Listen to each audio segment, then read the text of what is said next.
February 19th, 2026, 0314 local time. The southern Red Sea, approximately 87 nautical miles northwest of the Bab el-Mandeb Strait. The water is flat, deceptively flat. A black mirror stretched between two continents, broken only by the slow, rolling wake of a single Arleigh Burke-class guided missile destroyer moving at 14 knots on a north by northwest heading. This is a routine patrol. That's what the log says.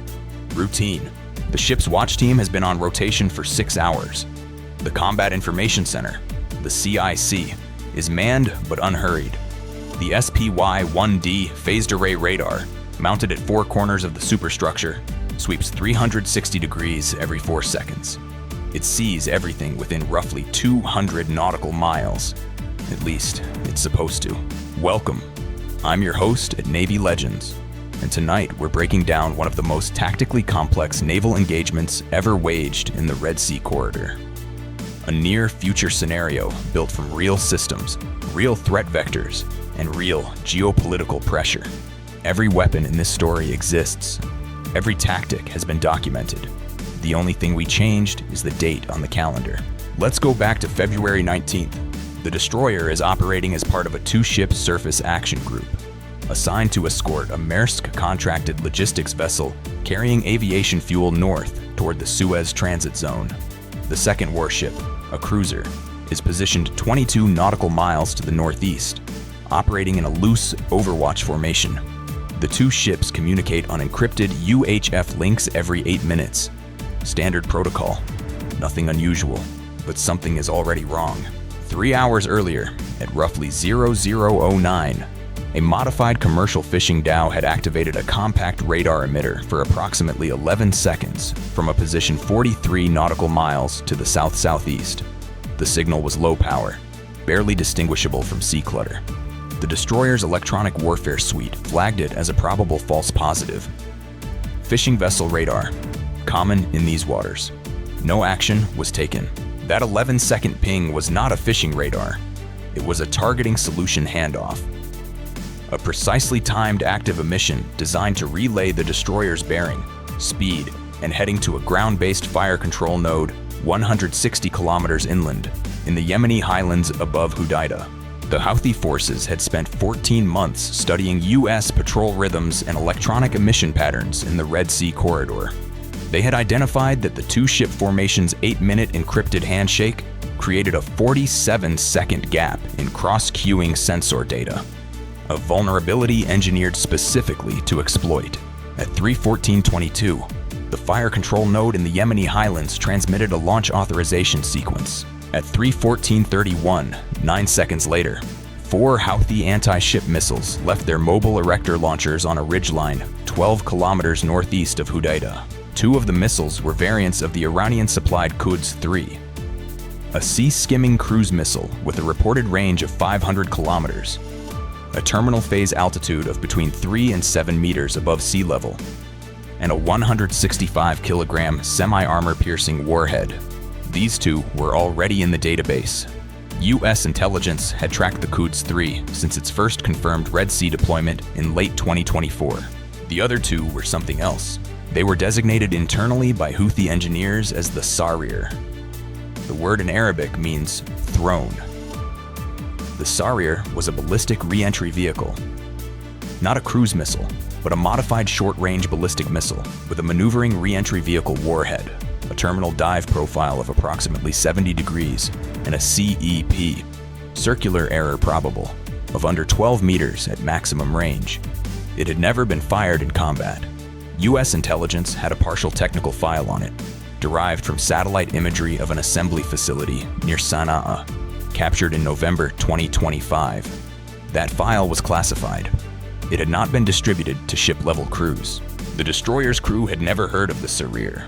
The 2 Quds-3 missiles flew a sea-skimming profile from the moment of launch, dropping to 5 meters above the wavetops within 40 seconds of leaving the launcher, flying below the radar horizon of the ship's SPY-1D for the first 180 kilometers of their flight path.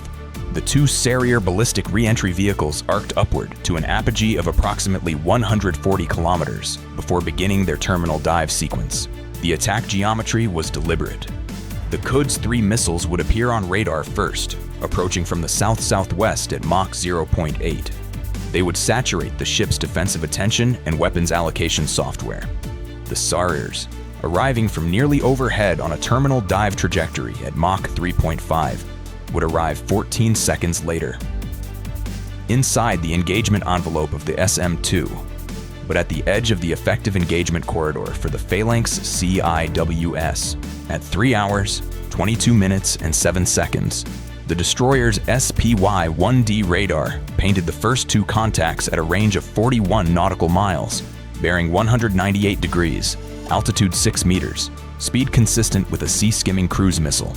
The Combat Information Center went from unhurried to combat footing in approximately 4.2 seconds. Vampire, vampire, vampire. The track coordinator's voice was flat, professional, exactly as trained. 2 inbound cruise missiles, designated Raid Alpha 1 and Raid Alpha 2. The Aegis weapon system, AN/SPY-1D radar, feeding the AN/UYK-43 combat system computers, began its engagement calculation. Time to impact at current track, 6 minutes, 14 seconds. The officer of the deck immediately queried the formation net, alerting the cruiser 22 miles northeast. The cruiser acknowledged and began slewing its own fire control radar southward. 6 seconds after the first 2 contacts appeared, the SPY-1D flagged 2 additional contacts, but these were appearing at high altitude, not low. 2 ballistic tracks, steep descent angle, bearing 211 degrees, altitude at detection, 51,000 meters and falling. The tactical action officer had approximately 0.8 seconds to process 2 simultaneous threat streams before the Aegis system began demanding weapons allocation decisions. Raid Alpha 1 and Raid Alpha 2. Cruise missiles, low and fast, 6 minutes out. Raid Bravo 1 and Raid Bravo 2. Ballistic reentry vehicles. Diving. Estimated time to impact at current deceleration profile. 4 minutes, 51 seconds. The Sarirs would arrive first. The ship carried 90 VLS cells, vertical launch system cells, distributed between the forward and aft Mark 41 launchers. At that moment, the loadout included 24 SM, 2 Block 3B missiles, 8 SM-6 dual-role missiles, 6 SM-3 Block 2A interceptors, and a mixed complement of Tomahawk cruise missiles and ASROC anti-submarine rockets, filling the remaining cells. The SM-3 Block 2A was the primary anti-ballistic missile interceptor. Against a ballistic re-entry vehicle at that range and closing velocity, the SM-3 was the correct weapon. Engagement doctrine called for 2-shot salvo against each ballistic threat. 4 SM-3s total. The tactical action officer authorized the engagement at 3:22:41. The first SM-3 Block 2A left VLS Cell 7 in a controlled explosion of fire and pressurized gas, climbing vertically before its second stage motor ignited and bent its trajectory toward the computed intercept point, 71 kilometers above the Red Sea. At 3:22:43, the second SM-3 followed from Cell 9. At 3:22:46 and 3:22:49, the third and fourth SM-3s cleared the deck. The ship was now committed. Simultaneously, the Aegis system had begun cueing the forward PG-62 fire control radar onto Raid Alpha 1, the SM-2. Block 3B engagement sequence for the Quds. 3 missiles would begin at approximately 5 nautical miles. The optimal engagement range given sea-skimming altitude and required intercept geometry. At 3 hours, 24 minutes, and 18 seconds, the first SM-3 reached its intercept point. It missed, not because the guidance failed, not because the radar lost lock. It missed because the Sarir's maneuvering re-entry vehicle performed a lateral jink of approximately 340 meters at T-12 seconds before intercept. A pre-programmed evasive maneuver that the SM-3's kill vehicle, having committed to an intercept course, could not compensate for in time. The missed distance was 47 meters. The second SM-3, launched 2 seconds behind the first, was attempting to track the corrected ballistic path. Its onboard guidance computer updated the intercept solution. It closed to within 8 meters of Raid Bravo 1 before its kinetic warhead detonated. At 8 meters, the SM-3's hit-to-kill kinetic energy is designed to physically strike and destroy the threat. At 8 meters with a proximity fuse detonation, the effect is different. The Sarir's warhead section was damaged, but not destroyed. Its terminal guidance was degraded. Its descent path shifted 19 degrees from its pre-programmed target point. Raid Bravo 1 impacted the Red Sea approximately 340 meters off the destroyer's port bow. The detonation of a 200-kilogram warhead at 340 meters in open water is not nothing. The pressure wave, traveling at roughly 1,500 meters per second through seawater, struck the ship's hull approximately 0.23 seconds after impact. The frame shuddered. Equipment racks shifted. A fire suppression panel in the forward damage control station discharged spontaneously. 2 sailors were thrown from their feet. No penetration, no flooding, but the crew's attention had fractured. In the CIC, for a span of approximately 3.1 seconds, the tactical action officer was processing damage reports from the bridge and from Damage Control Central simultaneously with the continuing engagement of Raids Bravo 2, Alpha 1, and Alpha 2. 3.1 seconds is an eternity in computer time. In human time, under those conditions, it is barely enough to breathe. Raid Bravo 2. The second Sarir ballistic vehicle had been engaged by the 3rd and 4th SM-3s. The 3rd missed by 94 meters, its terminal guidance disrupted by electromagnetic interference, believed to originate from a Houthi EA-capable drone operating at high altitude approximately 80 kilometers away. A jamming asset that US intelligence had not positively identified as active in the area. The 4th SM-3 struck Raid Bravo 2 directly. The kinetic warhead shattered the re-entry vehicle at an altitude of 22,000 meters. Debris scattered across a 4-kilometer fall zone over open water. Raid Bravo 2 was dead. 1 ballistic threat neutralized. 1 ballistic threat spent. Its warhead detonated harmlessly in the water 340 meters to port. Now the cruise missiles. Raids Alpha 1 and Alpha 2 were at 9 nautical miles and closing at Mach 0.82, altitude 4 meters. The SPG-62 fire control radar had been tracking both continuously since 3/22/14. The Aegis system had already begun computing intercept solutions. At 3:25:44, 4 SM, 2 Block 3B missiles left the VLS in 2 rapid-fire pairs. Cell 11, Cell 13, Cell 17, Cell 19, spaced at 1.4-second intervals. Each missile guided by active radar homing on its designated target. At 3:26:02, SM-2 Round 1 detonated 6 meters behind Raid Alpha 1. Close enough. The fragmentation pattern from the 64-kilogram blast fragmentation warhead shredded the Quds 3's rear section, detonating its fuel and collapsing the airframe into a churning fireball that scattered across 200 meters of sea surface at a range of 4.7 nautical miles from the ship's bow. At 3:26:05, SM-2 Round 3 intercepted Raid Alpha 2 at 4.1 nautical miles. Direct hit. The missile ceased to exist as a coherent object. Both Quds 3 missiles were dead. The engagement had lasted 3 minutes and 51 seconds from first radar contact to final intercept, and then the phalanx reported a 5th contact. It had been there the entire time. Flying at Mach 0.6, extremely low, 2 meters above the wave tops, bearing 204 degrees, range 1.9 nautical miles and closing. It had been masked by radar clutter in the wake of Raid Alpha 1's debris field. A deliberate electronic masking technique made possible by the proximity of the 2 Quds 3 trajectories. A 5th missile, designated Raid Alpha 3, untracked until now, at 1.9 nautical miles. The time to impact calculation for a Mach 0.6 sea skimmer is approximately 11.2 seconds. The phalanx, CIWS, the AN/VLAS-1B, the last-ditch close-in weapon system, a 20mm M61A1 Gatling cannon firing 4,500 rounds per minute, acquired Raid Alpha 3 at 1.7 nautical miles and began engagement at 1.4 nautical miles. It fired for 4.1 seconds. The phalanx expended 307 rounds of 20mm tungsten penetrator ammunition. Raid Alpha 3 was struck multiple times at a range of approximately 870 meters from the ship's hull.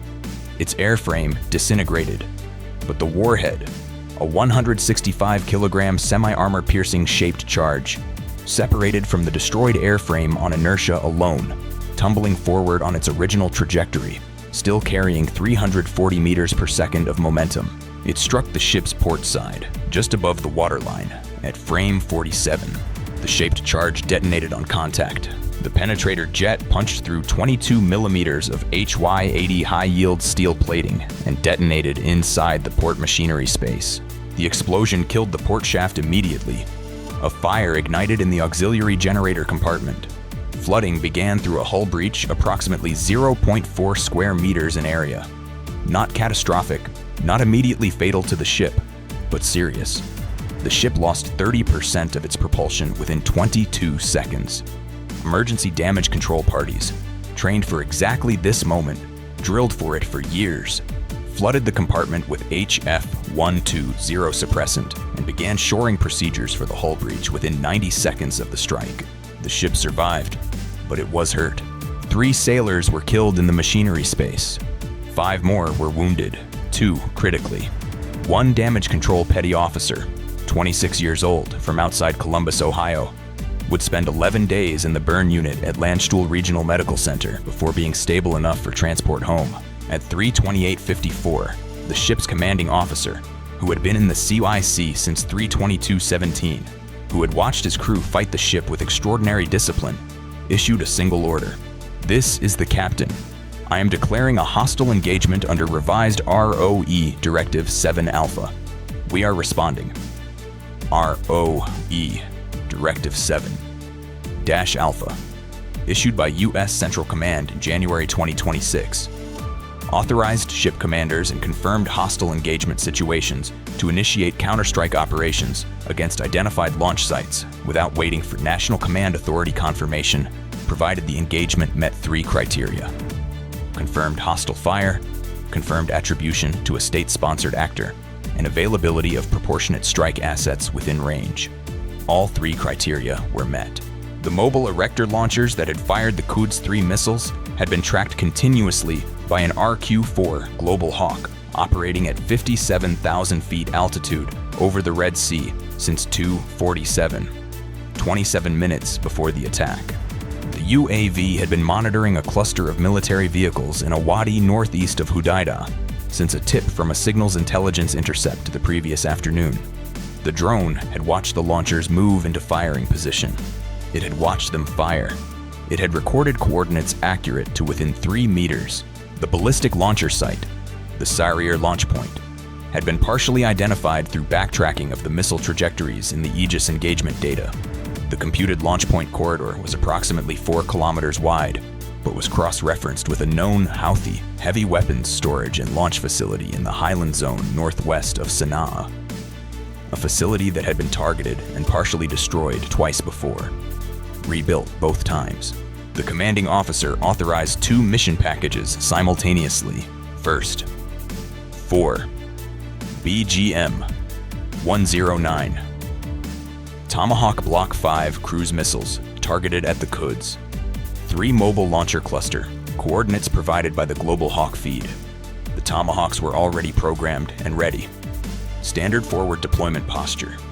They left the VLS at 3:31:22, flying northeast at an altitude of 150 meters, terrain following through the coastal mountain corridor toward their targets. Second, an emergency strike coordination request was transmitted to a carrier strike group operating 310 nautical miles northwest in the northern Red Sea, requesting a 4-ship package of F/A-18E and F/A-18F aircraft carrying JDAM-ER, precision bombs and harm anti-radiation missiles against Houthi radar and fire control infrastructure. The Air Wing commander approved. 4 aircraft on 30-minute alert were airborne by 3:56, approximately 27 minutes after the hit. Now let me be precise about what happened next, because this is where the story gets complicated. And I'm your host at Navy Legends. So we don't gloss over the parts where things go wrong. That's actually where the most important lessons live. The 4 Tomahawks reached the Quds 3 launcher cluster at 3:58:41, 27 minutes and 19 seconds after launch. The Global Hawk was still overhead. It watched all 4 impact in a 22-second window. 3 of the 4 mobile launchers were destroyed outright. Their reload vehicles and communications equipment obliterated in sequential detonations that registered on seismic monitors at a Jordanian monitoring station 480 kilometers to the north. The 4th launcher was not at the coordinates the Global Hawk had been tracking. Sometime between the launch of the first Quds 3 and the Tomahawk arrival, approximately 44 minutes, that 4th launcher had moved. It had driven 2.8 kilometers northeast along an unpaved track to a concealed position under rock overhang. The Tomahawk targeting that site detonated precisely on target. It destroyed a weathered Soviet-era truck chassis that had been left there specifically as a decoy. A steel frame covered with heat-absorbing material that mimicked the thermal signature of an active mobile launcher. The 4th Houthi launcher survived. The FA-18 strike package arrived over the coastal zone at 4:22. 2 aircraft targeted the primary Houthi fire control radar installation, a YEMSAT-3 derivative unit that had coordinated the Sarir launches, with 4 GBU-54 laser-guided JDAM bombs. The radar array was obliterated. The bunker beneath it sustained critical structural damage. The 3rd aircraft, an F/A-18F carrying 2 AGM-88 GHCSM anti-radiation missiles, targeted a secondary communications relay node in the Houthi coastal surveillance network. First missile impacted within 4 meters of the target. Second missile, and this is the detail that will appear in every classified after-action report for the next decade, locked onto a commercial microwave relay tower 680 meters from the intended target. The tower served a cellular hub for the town of Bajil, population 34,000. The missile impacted at 4:23:17.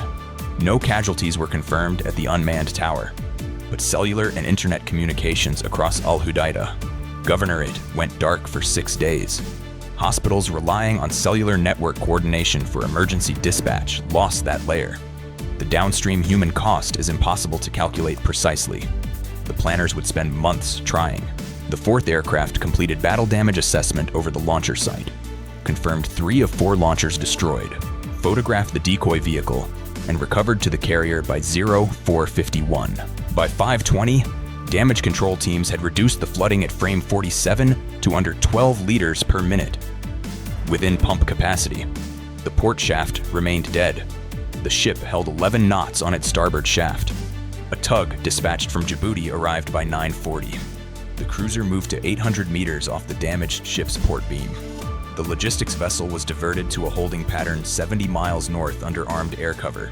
By 8 a.m., US Central Command had drafted the first of 11 formal diplomatic communications issued in the following 72 hours. The reaction from Tehran was measured. Iranian state media condemned American aggression against the Yemeni resistance, while denying any connection to the Houthi strike package. The denial was functionally absurd. The Sarir's propulsion system used components traceable to Iranian domestic production, but it served its expected diplomatic function. The UN Security Council drafted a resolution condemning the attack. It was vetoed. The council moved on. The reaction from Beijing was more telling. China's foreign ministry issued a brief statement expressing grave concern and calling for maximum restraint. Simultaneously, Chinese maritime authorities rerouted 3 COSCO container vessels away from the Red Sea, adding 11 days to their voyages via the Cape of Good Hope. The rerouting was noted by US Navy intelligence, filed under calibration, because that is what deterrence looks like in the modern era. Not surrender, not victory parades. A shipping company making a routing decision, a fire control radar going offline. The Red Sea is not a single battle. It is a sustained argument, conducted in missiles and counter-missiles, in satellite uplinks and encrypted frequency hoppers, in the creaking of steel hulls and VLS cells firing at 0400 when most of the world is asleep. What February 19th demonstrated is that the gap between routine patrol and combat engagement has narrowed to seconds. The investment in Aegis, SM-3, Phalanx, and the ISR architecture that pre-positioned a global hawk over that wadi. That investment saved the ship. It destroyed 3 of 4 launch sites in 27 minutes, but it did not save everyone. And it did not destroy everything. The 4th launcher survived. The jamming drone that disrupted the SM-3 engagement was never found. The Sarir technical file that wasn't distributed to ship-level crews. That decision will be reviewed and changed. Too slowly. Somewhere in the highlands above Houthi, engineers are watching the telemetry from this engagement right now. They have the intercept data, the miss distances, the SM-3 timing gaps. They are already designing the next version. That is the nature of this war. It does not end. It iterates. The ship was repaired. The families were notified. The VLS cells were reloaded. The Global Hawk flew its next orbit. And somewhere in the southern Red Sea, another Arleigh Burke-class destroyer is on what the patrol log calls a routine transit. Stay informed. Stay vigilant. I'll see you in the next one.